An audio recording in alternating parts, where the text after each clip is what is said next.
اعوذ باللہ السمیع العلیم من الشیطان الرجیم بسم اللہ الرحمن الرحیم رب اشرح لی صدری ویسر لی امری واحلل عقدۃ من لسانی یفقهوا قولی رب یسر ولا تؤثر وتمم بالخیر رب زدنی علما۔ السلام علیکم ورحمۃ اللہ وبرکاتہ۔ الحمدللہ ہم سورہ بقرہ کا ترجمہ و تفسیر کر رہے ہیں۔ 69 آیات کا ترجمہ و تفسیر ہم کر چکے ہیں۔ آج کا سبق آیت نمبر 70 سے شروع ہو رہا ہے۔ دیکھیے، اعوذ باللہ من الشیطان الرجیم قالوا ادع لنا ربک یبین لنا ما ہی ان البقرہ تشابہ علینا وانا ان شاء اللہ لمہتدون۔ قالوا انہوں نے کہا، ادعو دعا کرے، لنا ہمارے لیے، رب کا اپنے رب سے، رب کا اپنے، یبین بیان کرے، بتائے، واضح کرے، لنا ہمارے لیے، ہمیں بتا دے، ما ہی وہ کیسی ہے، ان بے شک، کیونکہ البقرہ گائے، تشابہ اشتباہ ہو گیا ہے، مشابہ معلوم ہوتی ہے، علینا ہم پر متشابہ ہو گئی ہے، ہمیں اشتباہ ہو گیا ہے، ہم شک میں پڑ گئے ہیں اس کے واسطے۔ وَإِنَّا اور اِنَّا بے شک ہم، اِنَّا ہے، یہ اِنَّ بے شک نہ ہم، وَإِنَّا ہے، اور تشدید جو ہے وہ تشدید نے اس دونوں نون کو ملا دیا ہے، بے شک ہم، انشاء اللہ، ان اگر، شاء چاہا، شاء کا مطلب ہوتا ہے چاہنا، اللہ اگر اللہ نے چاہا، لمہتدون ضرور مہتدون ہدایت پا لیں گے، ٹھیک بات معلوم کر لیں گے۔ قالوا ادع لنا ربک انہوں نے کہا، دعا کیجئے ہمارے لیے اپنے رب سے، یبین لنا وہ ہمیں بتائے، وہ ہم پر واضح کرے، ما ہی وہ کیسی ہے، ان البقرہ تشابہ علینا کیونکہ گائے ہم پر متشابہ ہو گئی ہے، گائے میں ہمیں اشتباہ ہو گیا ہے، وَإِنَّا اور بے شک انشاءاللہ لمہتدون اگر اللہ نے چاہا تو ضرور ہدایت پائیں گے۔ انہوں نے کہا کہ اب کے پروردگار سے پھر دعا کیجئے، درخواست کیجئے کہ ہم کو بتا دے کہ وہ اور کس طرح کا ہو، کیونکہ بہت سے بیل ہمیں ایک دوسرے کے مشابہ معلوم ہوتے ہیں، پھر اللہ نے چاہا تو ہمیں ٹھیک بات معلوم ہو جائے گی۔ قال اس نے کہا، یعنی حضرت موسیٰ علیہ السلام نے کہا، انہو بے شک وہ، یقول فرماتا ہے، انہا کہ وہ، بقرتن ایک گائے ہے، لا ذلول نہ سدھی ہوئی ہے، سدھی ہوئی جیسے ہل وغیرہ میں جو جوتتے ہیں نا اس کو کہتے ہیں سدھانا، تثیر الارض جوتتی ہو زمین کو، وہ زمین کے جوتنے کے لیے سدھی ہوئی نہیں ہے، ولا تسقی اور لا نہیں، تسقی پانی دیتی ہے، الحرث کھیتی کو، اور نہ ہی کھیتی کو پانی دیتی ہے، جیسے وہ پرانے زمانے میں پانی چل رہا ہوتا تھا کسی طرح سے، وہ گائے یا بیل کو باندھ دیتے تھے، وہ گول گول پھرتا رہتا تھا اور وہاں سے پانی نکل کر نہروں میں یا کچھ وہ نالیاں جو بنی ہوتی تھی اس میں جاتا رہتا تھا۔ اس طرح سے اگر پرانے لوگوں نے دیکھا ہوا ہو تو اس طرح سے پانی میں جوت دیتے تھے، تو پانی کھیتی کے لیے پانی میں بھی اس کو نہیں جوتا گیا ہے یا نہیں اس کو باندھا گیا ہے، کام نہیں لیا گیا، کچھ اس طرح۔ مسلمتن بے عیب ہے، لا شیعت لا نہیں، شیع کوئی داغ دبا، کوئی داغ بھی نہیں ہے، فیہا اس میں، قالو وہ بولے، الآن کہ اب، جئت تم لائے، جئت لانا تم لے کر آئے ہو، تم لائے، بالحق ٹھیک بات، فذبحوها پس انہوں نے ذبح کیا اس کو، پس پھر ذبحو انہوں نے ذبح کیا، اس کو، ضمیر جا رہی ہے بقرہ کی طرف، وما اور ما نہیں، قادو وہ تھے اور وہ نہیں تھے، وہ لگتے نہیں تھے، یفعلون کہ وہ کریں گے، وہ کرنے والے نہیں لگ رہے تھے، قال انہ یقول انہا بقرۃ، اس نے کہا کہ بے شک وہ فرماتا ہے، یعنی اللہ تعالیٰ فرماتا ہے کہ وہ ایک ایسی گائے ہے لا ذلول، نہ سدھی ہوئی ہے، تثیر الارض، جو نہ جوتتی ہوئی زمین کو، زمین کے جوتنے میں سدھی ہوئی نہیں ہے، یعنی ہل نہیں چلاتی، ہل میں کبھی بھی اس کو جو ہے استعمال نہیں کیا گیا، ولا تسقی الحرث، اور نہ ہی پانی دیتی ہے کھیتی کو، مسلمۃ لا شیء، بے عیب ہے، نہیں ہے کوئی اس میں کوئی داغ، فیہا اس میں، قالوا الآن جئت بالحق، وہ بولے کہ اب تم ٹھیک بات لے کر آئے ہو، فذبحوها، پھر انہوں نے اسے ذبح کیا، وما قادوا یفعلون، وہ لگتے نہیں تھے کرنے والے، یعنی کہ ذبح کرنے والے۔ موسیٰ نے کہا کہ اللہ فرماتا ہے کہ وہ بیل کام میں لگا ہوا نہ ہو، نہ تو زمین جوتتا ہو اور نہ کھیتی کو پانی دیتا ہو، اس میں کسی طرح کا داغ نہ ہو۔ کہنے لگے اب تم نے سب باتیں درست بتا دی، غرض بڑی مشکل سے انہوں نے اس بیل کو ذبح کیا اور وہ ایسا کرنے والے تھے نہیں۔ اب تفسیر کی طرف دیکھیے کہ جیسا کہ ذکر چل رہا ہے بنی اسرائیل کا، اور بنی اسرائیل میں جو بقرہ کا واقعہ ہوا ہے گائے کا، کہ گائے کو ذبح کر کے اس کے ایک ٹکڑے کو ایک مردے پر لگانا اور اس کا زندہ ہو کر گواہی دینا، تو اس گائے کو ذبح کرنے کا جب حکم آتا ہے تو بنی اسرائیل مختلف سوالات کرنے لگتے ہیں۔ اب ان کا ارادہ جو ہے، جب انہوں نے گائے کی قیمت کو دیکھا تو ان کا ارادہ اس کو ذبح کرنے کا نہیں تھا، لیکن مجبور ہو گئے تھے کیونکہ کیس چل رہا تھا۔ حضرت موسیٰ علیہ السلام کے دربار میں لے آئے تھے، ان کے پاس لے آئے تھے، اور ایک طرف الزام تھا اتنا بڑا قتل کا، پھر یہ بھی تھا کہ پتہ نہیں وہ کھڑا ہو کر کس پر وہ آدمی جو ہے وہ زندہ ہو کر کس کے لیے گواہی دے گا، تو یہ ساری چیزیں مل جل کر وہ ٹال مٹول کر رہے تھے کہ کسی طرح سے ہم چھوٹ جائیں۔ تو سوالات پہ سوالات کیے جا رہے تھے، کیسی ہو، کیا ہو، رنگ کیسا ہو، تو اللہ تعالیٰ کی طرف سے بھی جوابات آتے ہی جا رہے تھے۔ ہم جو ہے اس کو دوبارہ سے تھوڑا سا پڑھتے ہوئے چلتے ہیں تو تاکہ آپ کے لیے واضح ہو جائے۔ جب حضرت موسیٰ علیہ السلام نے کہا کہ اللہ تعالیٰ تمہیں حکم دیتا ہے کہ ایک گائے کو ذبح کرو، تو انہوں نے کہا کہ کیا آپ ہم سے مذاق کر رہے ہیں؟ حضرت موسیٰ علیہ السلام نے فرمایا میں اللہ کی پناہ چاہتا ہوں کہ ان اکون من الجاہلین، کہ میں جاہلوں میں سے ہو جاؤں۔ تو انہوں نے کہا کہ اپنے رب سے دعا کیجئے کہ ہمیں واضح بتا دے کہ وہ کیسی ہو۔ حضرت موسیٰ علیہ السلام نے کہا کہ اللہ تعالیٰ فرماتا ہے کہ نہ وہ بوڑھی ہو نہ ہی بالکل چھوٹی ہو، بلکہ ان دونوں کے درمیان جوان ہو، سو بس کر دو، اب جو ہے وہ ذبح کر دو اس کو، ایسی گائے کو۔ پھر بھی انہوں نے کہا کہ نہیں، ہمیں جو ہے وہ سمجھ نہیں آ رہا ہے، اللہ سے دعا کیجئے کہ بتائے ہمیں کہ اس کا رنگ کیسا ہو، ما لونہا۔ تو حضرت موسیٰ علیہ السلام نے کہا کہ اللہ تعالیٰ فرماتے ہیں کہ وہ کیا ہے، بقرۃ صفراء، پیلی گائے ہے، اور اس کا رنگ دیکھنے والوں کو خوش کر دیتا ہے، سرور دیتا ہے۔ قالوا ادع لنا ربک، پھر انہوں نے کہا کہ اپنے رب سے پھر سے دعا کیجئے کہ ہمیں بتا دے کہ وہ کیسی ہے، ابھی بھی ہمیں سمجھ میں نہیں آیا ہے، ایک رنگ بھی بتا دیا ہے، اس کی عمر بھی بتا دی ہے، لیکن پھر بھی سمجھ میں نہیں آ رہا۔ ان البقرۃ تشابہ علینا، ہم پر تو جو ہے وہ متشابہ ہو گئی ہے، اشتباہ میں پڑ گئے ہیں ہم تو بڑے شک میں پڑ گئے ہیں، ہمیں نہیں سمجھ آ رہا۔ اب ہمیں بتائیے، اگر اللہ نے چاہا تو ہم ضرور ہدایت پائیں گے، ہمیں مل جائے گی انشاءاللہ۔ انہوں نے کہا انشاءاللہ کی برکت سے جو ہے ان کو گائے وہ مل گئی۔ پھر آگے اس بات کا جواب اللہ تعالیٰ دے رہے ہیں، انہوں نے کہا نا پھر سے کہ جو ہے وہ اللہ تعالیٰ سے دعا کیجئے کہ آگے بھی بتائے کہ کیسی ہو۔ تو اللہ نے کہا کہ وہ ایسی گائے ہے جو کبھی بھی کسی ہل میں نہیں جوتی گئی ہے، پانی اس کو کھیتی کو سیراب کرنے کے لیے اس کو نہیں استعمال کیا گیا ہے۔ تب انہوں نے کہا کہ اب آپ جو ہے وہ حق بات لے کر آئے، اب ٹھیک بات لے کر آئے، بس ہم جو ہے وہ کر دیتے ہیں۔ پھر اس کو ذبح کر دیا، لیکن وہ لگتے نہیں تھے کہ وہ کر رہے ہیں۔ اب اس کا جو ہے ہم کرتے ہوئے چلتے ہیں، تفسیر کرتے ہیں اس کی۔ دیکھیے اب حجت بازی جو انہوں نے کی تھی، جیسے جیسے وہ حجت بازی کرتے جا رہے تھے، سوالات کرتے جا رہے تھے، حکم سخت ہوتا چلا جا رہا تھا۔ بنی اسرائیل کی سرکشی، سرتابی اور حکم اللہ، امر الہی وضاحت کے ساتھ کا یہاں بیان ہو رہا ہے۔ اللہ تعالیٰ نے بالکل وضاحت کے ساتھ ان کو بتایا ایسی ایسی ہو۔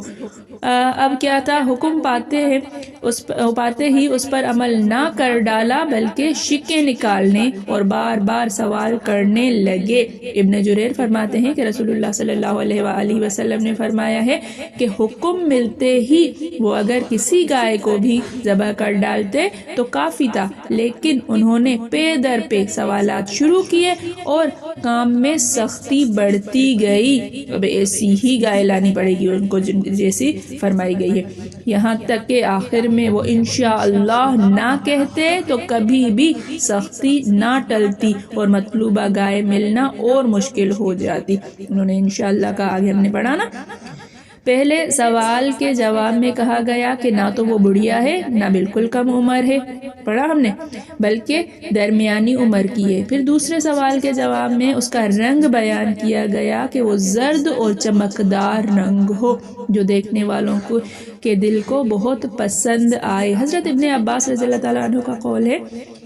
کہ جو زرد جوتی پہنے وہ ہر قیمت خوش و خرم رہے گا۔ زرد جوتی، پیلے رنگ کی جوتی پہننے سے، پیلا رنگ تیز پیلا رنگ جیسے گیندے کا پھول ہوتا ہے نا تیز پیلے رنگ کا، ایسا پیلا رنگ، یا جو پیلے رنگ کی گائے گھومتی ہیں چمکدار قسم کے رنگ کی، ہم اکثر جو ہے وہ شادیوں میں آپ نے دیکھا ہوگا مائیوں وغیرہ میں پیلا لائٹ سا پیلا پہنا جاتا ہے، وہ پیلا نہیں، تیز پیلا، یہ جو جوگیوں والا رنگ ہے وہ۔ اور یہ جو چپل کا ہے تو نبی کریم صلی اللہ علیہ وآلہ وسلم نے بھی پیلے کلر کی چپل پہنی ہوئی ہے،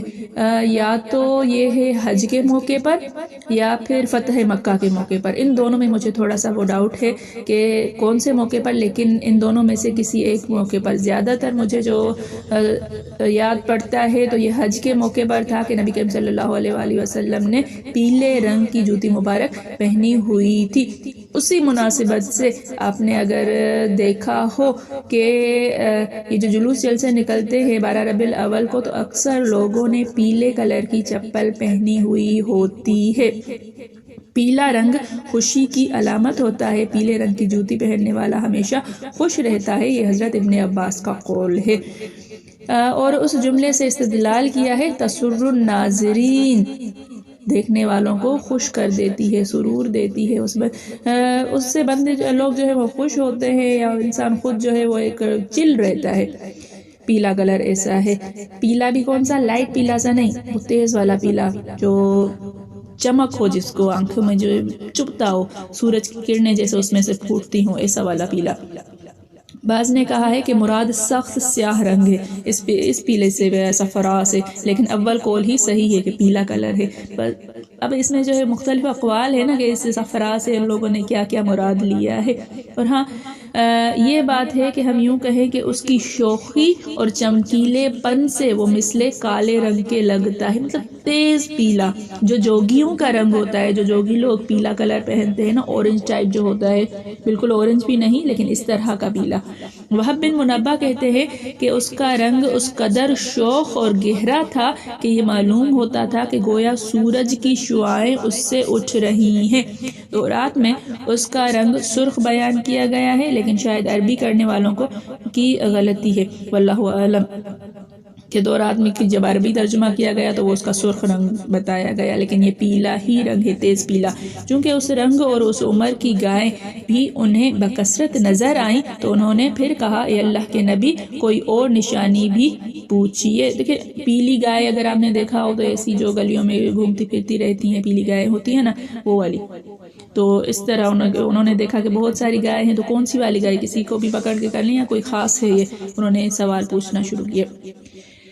تاکہ شبہ مٹ جائے۔ انشاءاللہ اب ہمیں رستہ مل جائے گا۔ اگر یہ انشاءاللہ نہ کہتے تو انہیں قیامت تک پتہ نہ چلتا۔ کوئی بھی کام کرنے سے پہلے جو ہے وہ ارادہ جب بھی کرے تو انشاءاللہ ضرور کہا کیجئے، انشاءاللہ کی برکت بہت زیادہ ہوتی ہے۔ انشاءاللہ نہیں، میرے ساتھ اپنے ساتھ اتنی بار ہوا ہے کہ کہتی ہوں کہ یہ کروں گی لیکن انشاءاللہ نہیں کہہ پاتی ہوں، بھول جاتی ہوں یا کچھ بھی، تو وہ کام جو ہے وہ ٹلتا ہی چلا جاتا ہے۔ نبی کریم صلی اللہ علیہ وآلہ وسلم جو کے پاس ایک مسئلہ آیا تھا، نبی کریم صلی اللہ علیہ وآلہ وسلم نے کہا تھا کہ کل جو ہے وہ بتا دوں، کل پرسوں بتا دوں گا، لیکن نبی کریم صلی اللہ علیہ وآلہ وسلم سے انشاءاللہ جو ہے وہ کہنا نہیں ہوا، بھول گئے تھے اس وقت یا رہ گیا، تو بہت سارے دن ہو گئے کہ حضرت جبرائیل علیہ السلام جو ہے وہ نہیں تشریف لے کر آئے۔ نبی کریم صلی اللہ علیہ وسلم بالکل پریشان ہو گئے۔ تب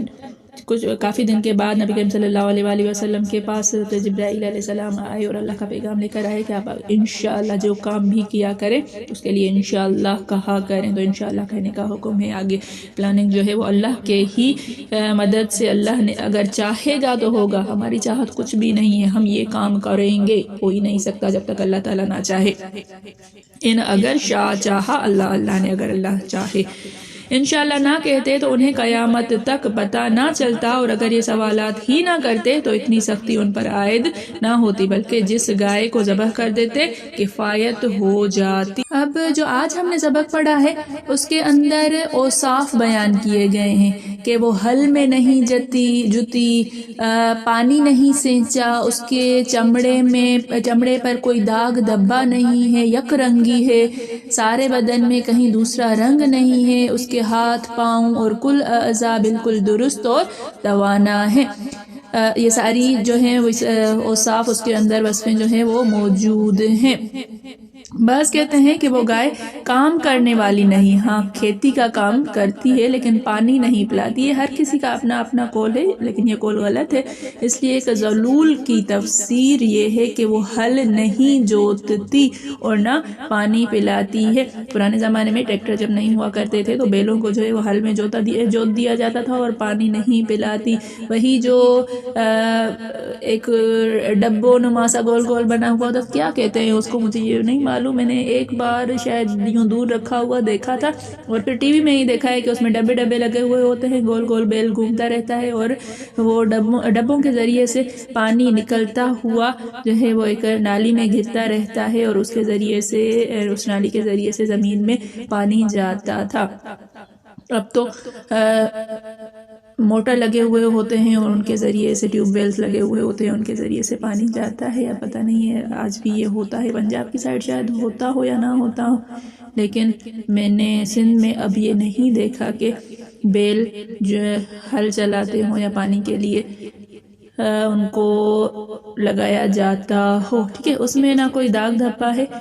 اب اتنی بڑی قد و کاوش کے بعد بادل نخواستہ وہ اس کی قربانی کی طرف متوجہ ہوئے، اس لیے فرمایا کہ یہ ذبح کرنا نہیں چاہتے تھے، وما قادو نہیں تھے وہ ذبح کرنے والے، اور ذبح نہ کرنے کے بہانے تلاش کرتے تھے۔ کسی نے کہا ہے اس لیے کہ انہیں اپنی رسوائی کا خیال تھا کہ نہ جانے کون قاتل ہو، بعض کہتے ہیں اس کی قیمت سن کر گھبرا گئے تھے۔ اب یہ وجوہات تھی جن کی وجہ سے وہ سوالات پہ سوالات کر رہے تھے اور ٹال رہے تھے اس کو خریدنے کے لیے۔ لیکن یہ 3 دینار والی گائے کے وزن کے برابر سونے والی، اچھا بعض نے کہا ہے کہ 3 دینار قیمت لگی تھی، کہ 3 دینار والی بھی اور سونے کے برابر، یہ دونوں روایتیں بنی اسرائیلی روایتیں ہیں۔ ٹھیک بات یہی ہے کہ ان کا ارادہ حکم کی بجا آوری کا تھا ہی نہیں، لیکن اب اس قدر وضاحت کے بعد اور قتل کا مقدمہ ہونے کی وجہ سے انہیں یہ حکم ماننا ہی پڑا، واللہ اعلم۔ اب یہاں سے ایک مسئلہ جو ہے وہ اخذ کیا گیا ہے، یہ بھی میں آپ کو بتاتی ہوئی چلتی ہوں، کام آ جائے گا، کہ جانوروں کو دیکھے بغیر ادھار دینا جائز ہے، اس لیے کہ صفات کا حصر کر دیا گیا اور اوصاف پورے بیان کر دیے گئے ہیں۔ جانوروں کو دیکھے بغیر ادھار دینا، اب میں یہاں پر جو ہے وہ کوئی جانور خریدنا چاہ رہی ہوں یا یہیں سے جو ہے وہ کسی اور کو لے رہی ہوں، تو مجھے بتایا گیا ہے کہ یہ جانور جو ہے وہ اس اوصاف کا ہے، یہ بکری یا یہ بیل یا یہ بھینس جو ہے وہ ان اوصاف کی ہے، اور ان اوصاف کی بنا پر میں اس کی خرید و فروخت میں بھی خرید لیتی ہوں اور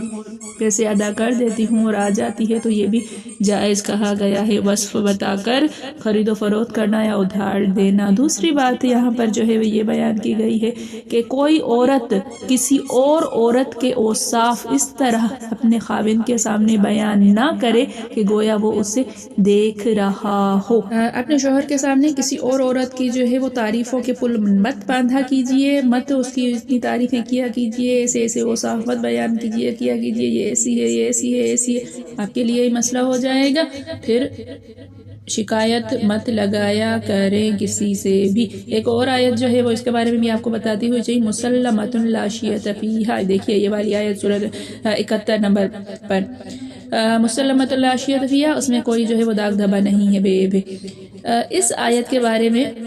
مراد و وظائف میں لکھا ہے کہ کسی کے چہرے پر بھی داغ دھبے ہوں تو جو بھی چہرے پر کریم لگاتی ہے یا کچھ بھی کریم ہی لگائی جاتی ہے، کریم پر 41 مرتبہ پڑھ کر دم کر لیا جائے اور وہ کریم جو ہے وہ لگائی جائے اور لگاتار مسلسل جو ہے وہ یہ عمل کیا جائے۔ 1 مہینے کے اندر تو داغ دھبے ختم نہیں ہوتے ہیں، 4-5 مہینے جتنا عرصہ بھی آپ کریم لگاتے ہو اس پر دم کرتے جو ہے وہ رکھو، پھر وہ دوسری ختم ہو جائے تو دوسری پہ دم کر دو، اس طرح سے داغ دھبے ختم ہو جاتے ہیں۔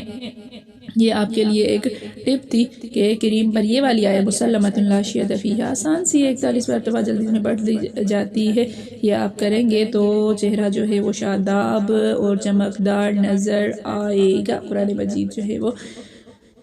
ہر طرح سے شفا ہی شفا۔